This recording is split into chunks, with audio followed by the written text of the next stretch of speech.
I always found that's not really the way to do it. Like, a good song is a good song no matter what. And if a good song isn't on the radio, that doesn't mean it's not a hit.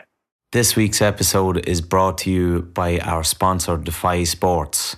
You can check them out at defysports.ie. Defy Sports are a sports apparel company based in County Louth. They have a couple of stores in Dundalk, County Louth, and they supply a multitude of sports apparel. This includes half-zips, t-shirts, training tops, retro GAA jerseys, retro rugby jerseys.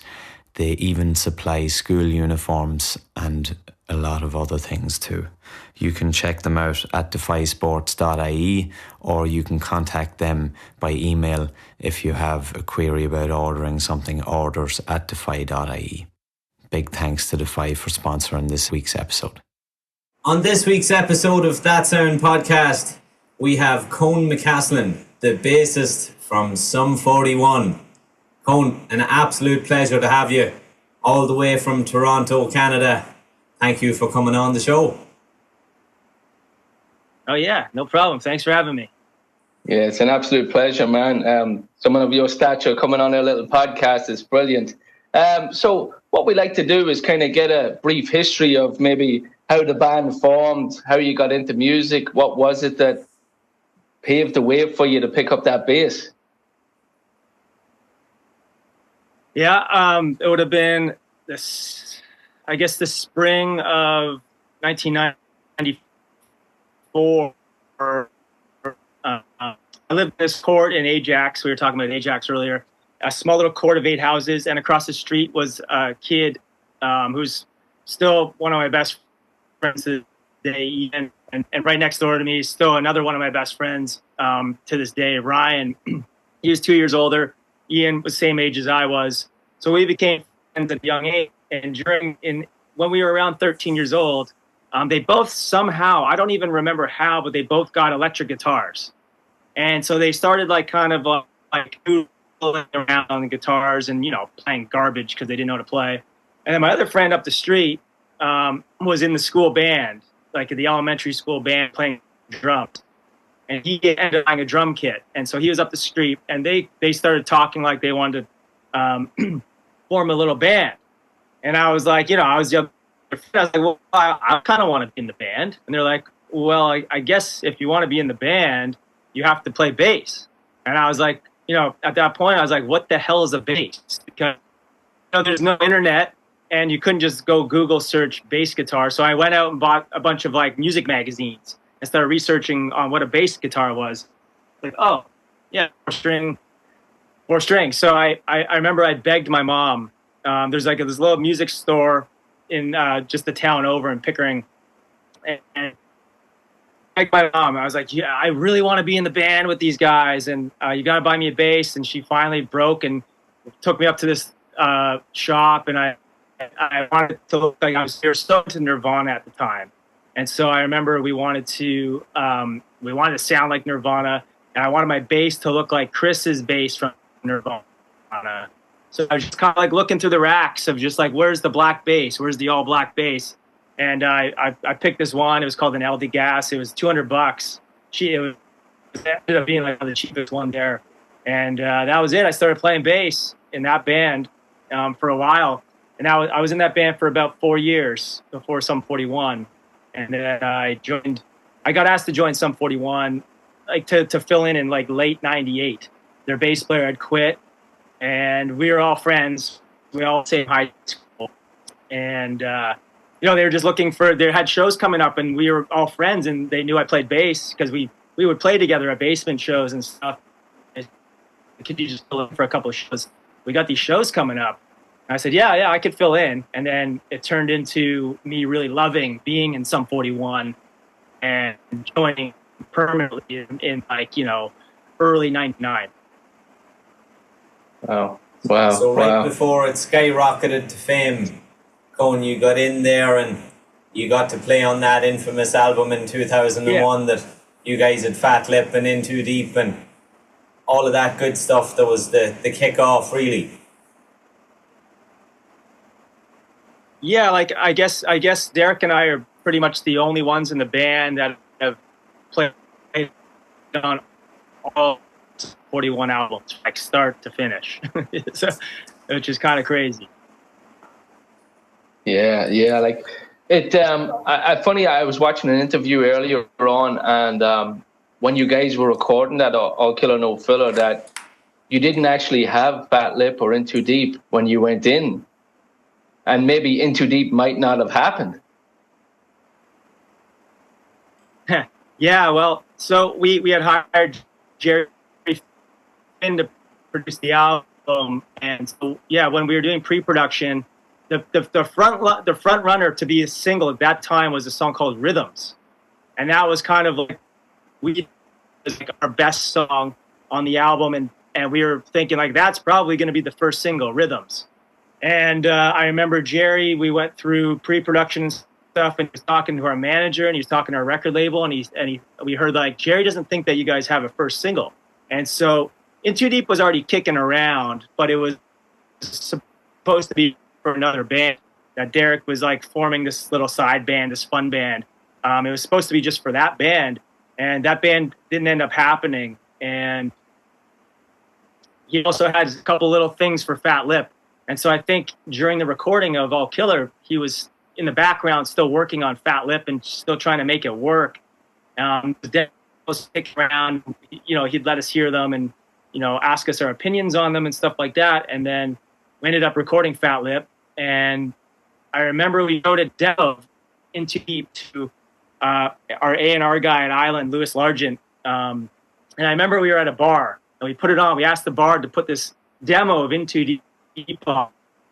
We listened to it, and I remember he said, "Yeah, I would maybe just keep that one in, maybe later, maybe down the road." And we were like, "Oh, really? Okay." And we decided, you know what, we're just going to record it anyway.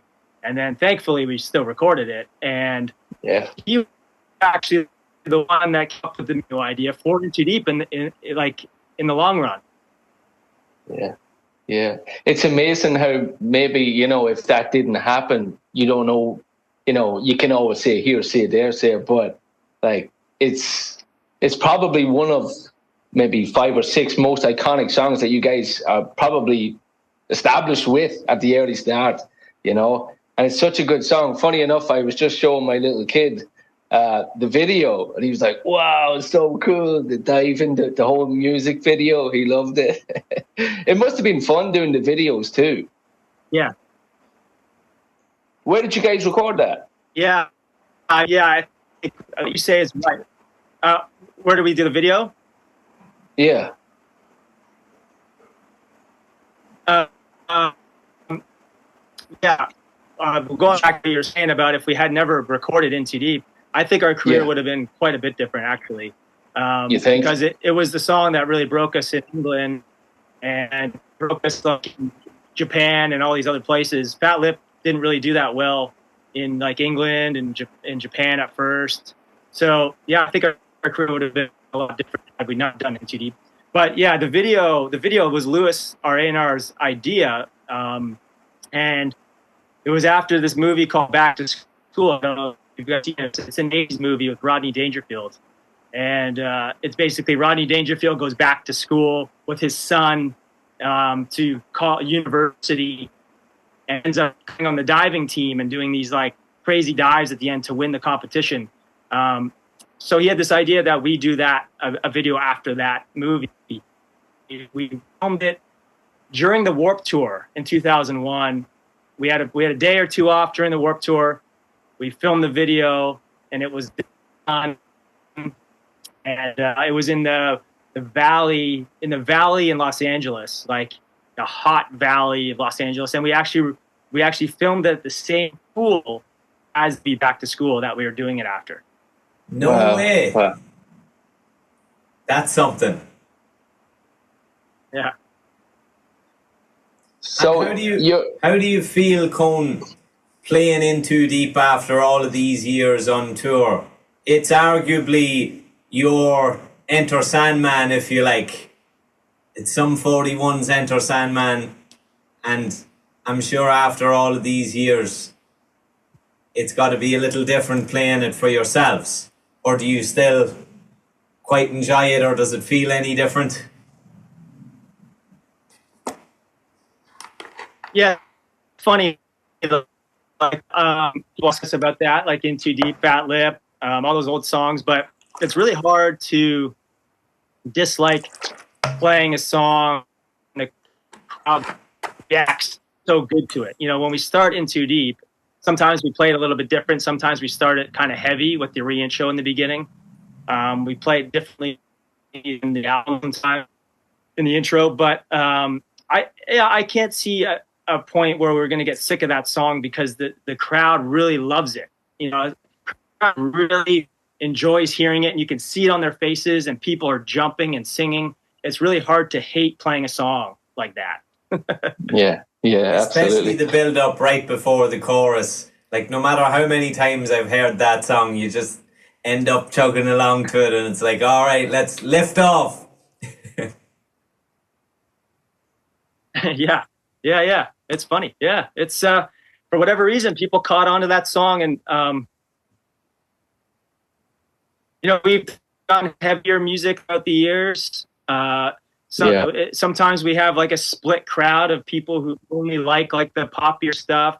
Some people like the poppier stuff and they want us to play heavy because they like heavy music, and then we have fans that kind of like it all. But whatever reason, even like the metalhead, you'll see them singing. So we've turned some metalheads, maybe. Yeah, absolutely. But speaking of the crowds, you played St. Anne's Park in Dublin a couple of weeks ago with a band called The Scratch from Ireland. Any memories from that gig? From all accounts, it was absolutely amazing. Unfortunately, myself and Luke were away that weekend. We couldn't make it.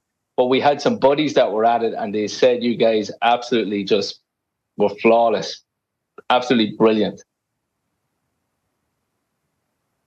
Yeah, you know, we hadn't played in Dublin since, I believe, 2016 or 17. It's the Krang tour, right?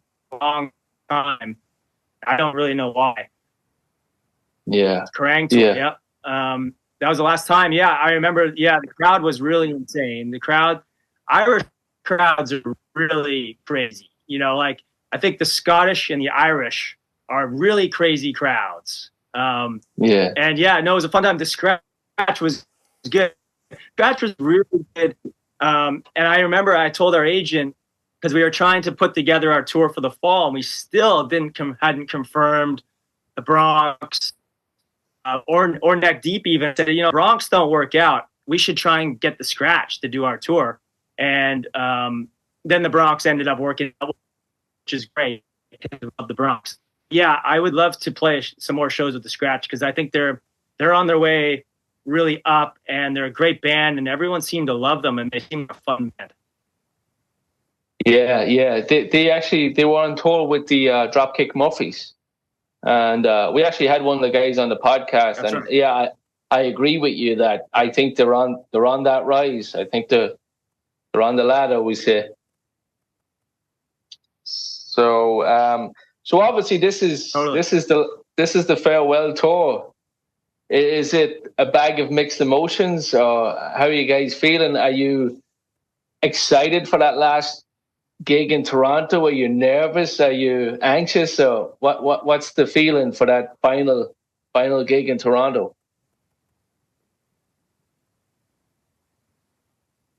Toronto feels like it's still so far away because we have if you look at our website, the dates are kind of like pages and pages of tour dates. So Toronto kind of feels it's pretty far away. I'm not really thinking about Toronto right now. I think as the end of the year starts to come, I'll start to think about Toronto because our guest list for one will be crazy. Thankfully, we're doing 2 shows, so we can fit guests in both shows. But yeah, it is mixed emotions, I guess, because, you know, in some ways it just feels like we're just on tour again. Like we're just kind of like playing shows like we always do. We have a record out. We're playing some new songs. We're playing the old songs. We're playing festivals. We're playing our own shows. But we always have to remember that every show we play, every festival we play, that is the last show in for that festival. And if we play a city, that's the last show in that city. You have to kind of remind yourself that, because you start to get into this mode on tour, just like playing shows over and over and over. But you have to remind yourself, like, this is the last time we're playing Los Angeles, or this is the last time we're playing Dublin. So yeah, it gets emotional. Really, it's emotional, I think, is when you see people in the front and they look emotional. Like, we've had people,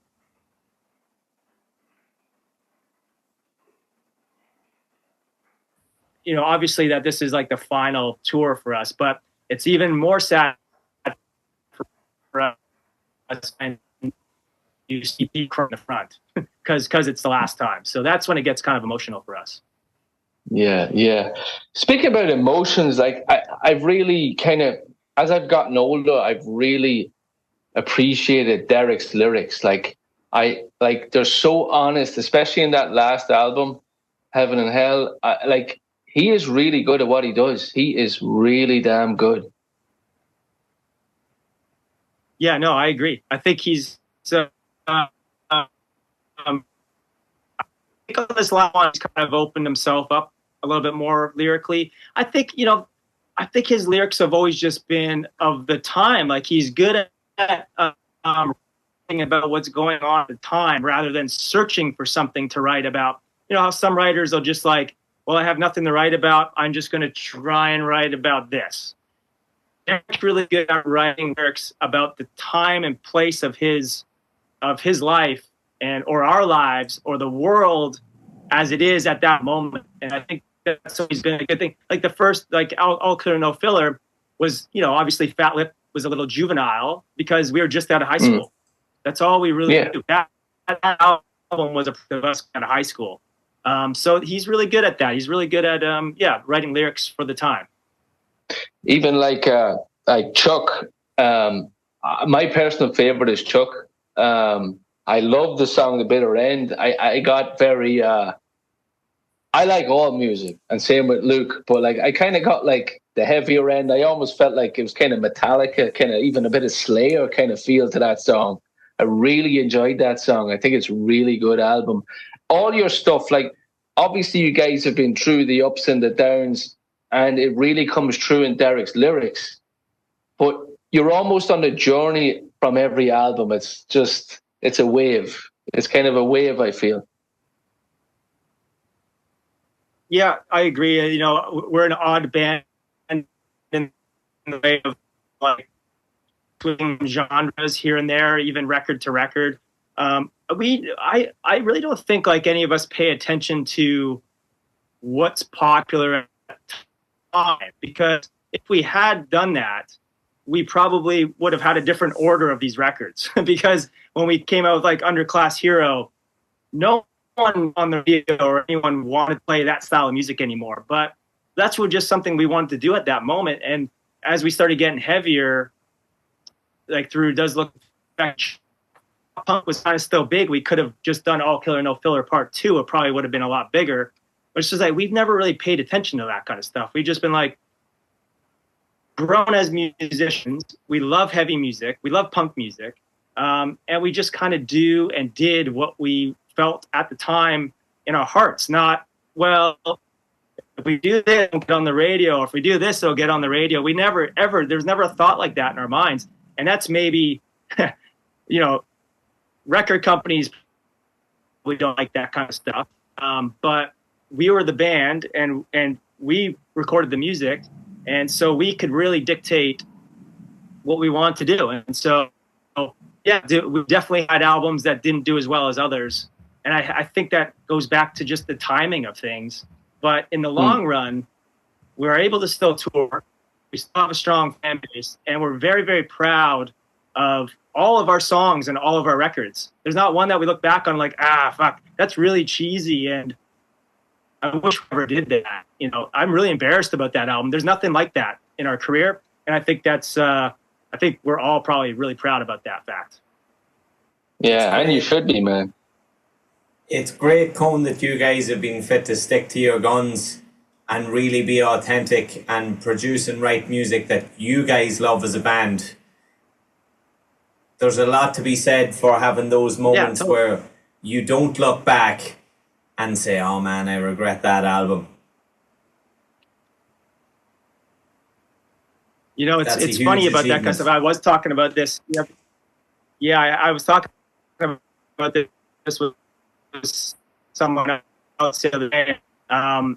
You know, there's photos that we regret. You know, Oh you yeah. look back on some like early photos, like when you're like teenage band or you're in your early 20s, and you're like, why did we do that? Why do we look Yeah. like why did we act like that? And those kinds of things are kind of embarrassing. But the one thing you can't get back, you can't get your songs back. So when you're recording music, you can't look back and be like, well, I got to erase that off the earth, because the internet's around now, YouTube around, Spotify's around, the internet in general is just around. You can never escape that stuff. So you better record what you love, and not just something like you want to make it a flash in the pan and then you're going to be embarrassed about it later. So I'm happy that we don't have those kind of songs where I'm like, oh my God, just get rid of that fucking song. There's the photos. That's the only thing. Yeah. Yeah. We're very proud about that. We haven't had those embarrassing moments. I think we all have those photos, myself and Gavin included, over the years. Yeah. And probably some right. ones together over the years as well, Gavin, maybe. But absolutely. It is great that you say that, Cone. Like, that's a lot of game to younger musicians coming up in this day and age, when you would have record labels or companies or fan bases dictating what they want to hear. If the artist stays true to themselves, they will be in it for the long game and they will stick it out, like you guys have for the last 25, 26 years. And it's very evident to see that in Heaven and Hell, that you're still sticking to that heaviness. It's still very much punk, and it's enjoyable to listen to. Like Waiting on a Twist of Fate, that opening track, I'm a big fan of that one. And I just love the feel that it brings straight into the album. Yeah. Well, thank you. Yeah, I appreciate it. I think I think that's why I feel like a lot of bands break up because of this too. Is like musical, you record certain songs, and then like 4 years later, or someone in the band really realizes like I don't like that. Like why did we do that? And I think that draws bands apart. Or if you just, because you get like people in bands that are chasing something, like chasing a hit or chasing whatever they're chasing, just for the sake of having a hit or something. I always found that's not really the way to do it. Like a good song is a good song no matter what. And if a good song isn't on the radio, that doesn't mean it's not a hit. Like, Absolutely. Pennywise has that wasn't on the radio.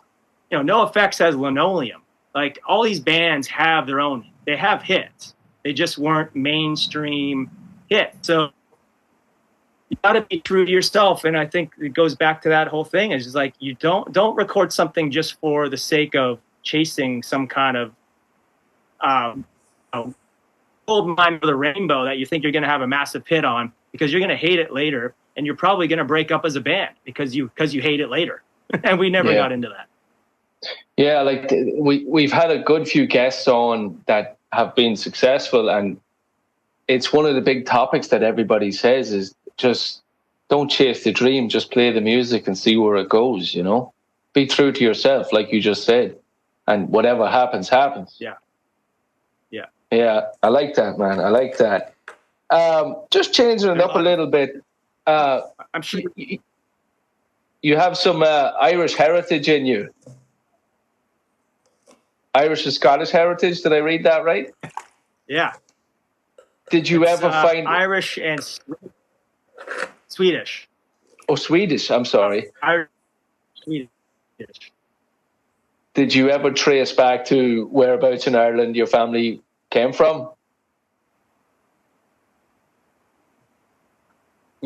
I remember maybe being a late teen or early 20s, kind of grilling my grandfather about it.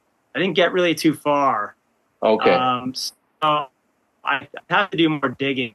But definitely McCaslin is an Irish name. And I know they came over in the famine, obviously the Irish famine, then a long time ago, and so they settled around the Toronto area. And my grandfather grew up as a young kid right downtown Toronto with his Irish parents, who were my great grandparents. So yeah, I'd have to dig a little bit more on where they're actually from in Ireland, but I do know from Ireland. Okay. I just thought I'd ask that when we had you. Talking about maybe life on tour at the minute, is it tough to balance family life and, gigging and stuff on tour? Because like we've seen that you guys have really toured the hell out of Europe. We were actually in Madrid at the same time when you done Mad Cool Festival. Myself and Luke thought it was an absolutely brilliant festival, so well ran. It was amazing, so good. Yeah, Mad Cool was great. It's come harder with kids to be on the road, and that might be part of why we're kind of on it, because we all have kids in the band. Derek's got the youngest kids in the band, but yeah, it does become hard because we haven't changed the way we do things. Like in a way, like we've gone out when we were in our 20s. And we would do these long tours, 5 weeks at a time, come home, go back out for 5 weeks, do that through the whole year. And here we are like in our mid 40s and we're still doing it like that. So that's the only way we really know to do it. And to be honest with you, that's the only way you can kind of make a living at this kind of thing too. At our level of band, you have to really play all the time, especially with you're not making money from record sales anymore or anything like that. You make a living from playing shows and selling t-shirts, and in order to do that, you got to go out on the road and do it. And so we find ourselves being the same way we've always been since we're in our 20s. We have to go out and play all the time to be able to make a living. Yeah, that's cool, man. I know we're tight for time, but maybe we can get a few questions that we finish up with some guests if you're cool with that. So I'm going to start it off. Can you name a book, a movie, and an album that everybody should check out? Oh, if you're into punk rock, the book called "Please Kill Me" is really good. It's written by Legs McNeil. It's kind of more the New York 70s, early 80s punk rock movement. With the Ramones, New York Dolls, and Blondie and all that stuff. Really good book. Please Kill Me. That's a good one. An album. I think an underrated artist. He's not punk ball, and it's actually more mellow. But an underrated artist that I've loved for at least 20 years is a guy named Elliott Smith. He's no longer, like, he passed away in 2002. And he had an album that came out after he died. He had recorded it, and then he died, and then the album came out. It's called "From a Basement on the Hill," and it's like it's kind of like that moment when Bob Dylan went electric, and that's kind of how this album is. Like he did electric things, but this is a little bit more dirty. It's like distorted guitars, but the album's amazing. Check out Elliott Smith, "From a Basement on the Hill," and then a movie. Well, I just got. Most people have seen these movies, but I just got a Rocky Balboa tattoo. That's Rocky Balboa. Awesome. After, when he climbed the stairs in Philadelphia. I mean, that is my favorite. My favorite movies of all time is Rocky. Like if you're young watching this and you haven't seen the Rockies, you got to see the Rockies. Got to ask you, what's your favorite Rocky?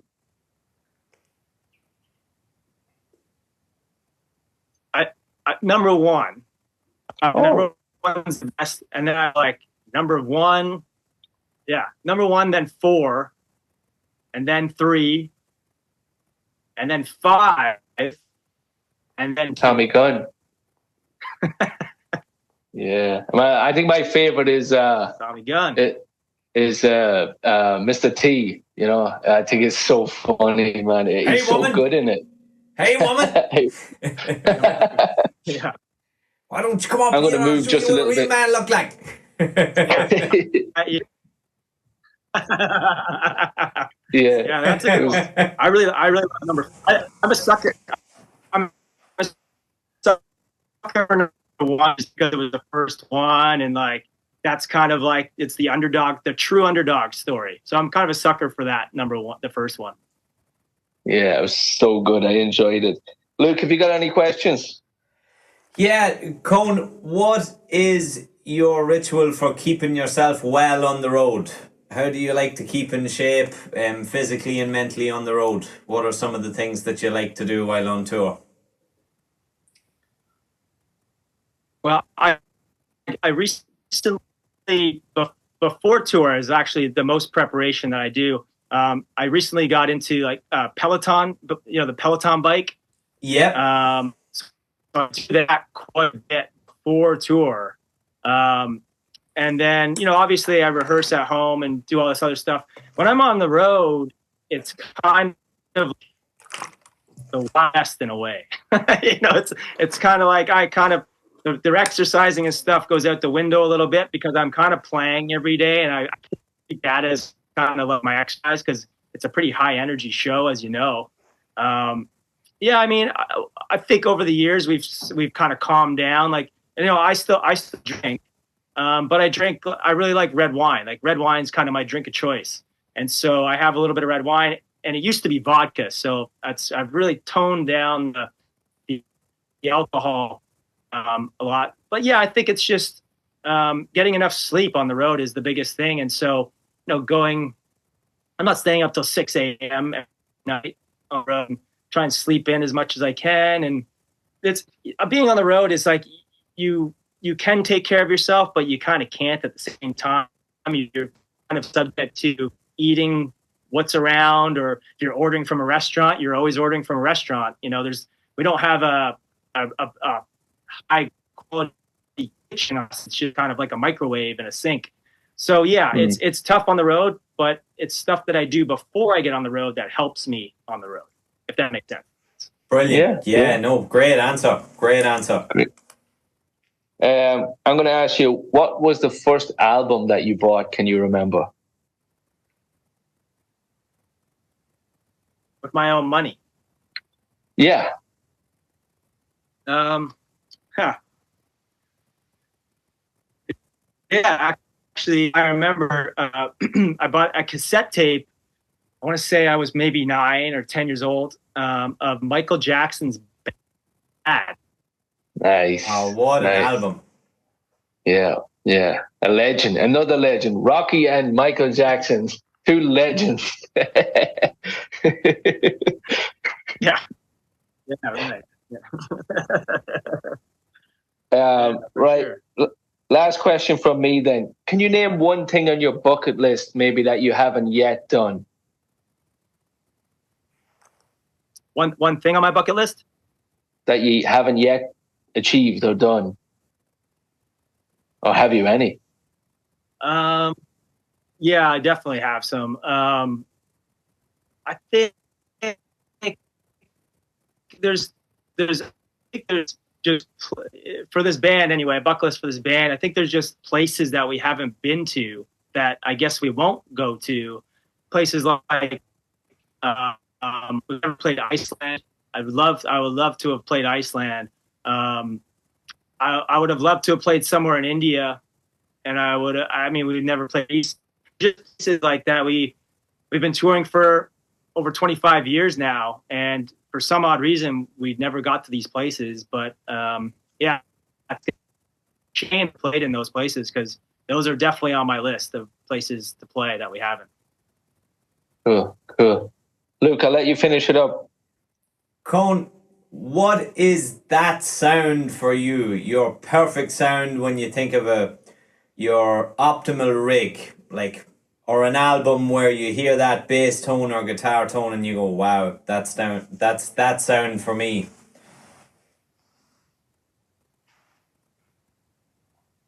Yeah, on music that we play, we don't use amps on stage anymore, but I mean the perfect sound for what I would say it would be 62 my 62 reissue P bass, which I have over there, which I've played on every single Sum41 album to this day, except the first one because I didn't have it. And then I have an Evil Twin DI, which is a very boutique DI for the bass. Both these things I don't bring on the road, by the way, because I don't want them to get fucked up. Evil Twin DI, and then an SVT amp, Ampeg SVT, probably anniversary edition silver face, and an 810 cabinet. That's all we need.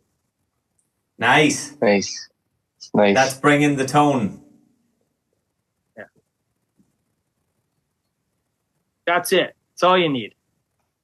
Cool, man. Well, it's been an absolute pleasure talking to you, and we really appreciate your time again, Cone, and we wish you the best in the rest of your tour and the rest of your adventures after Sum41.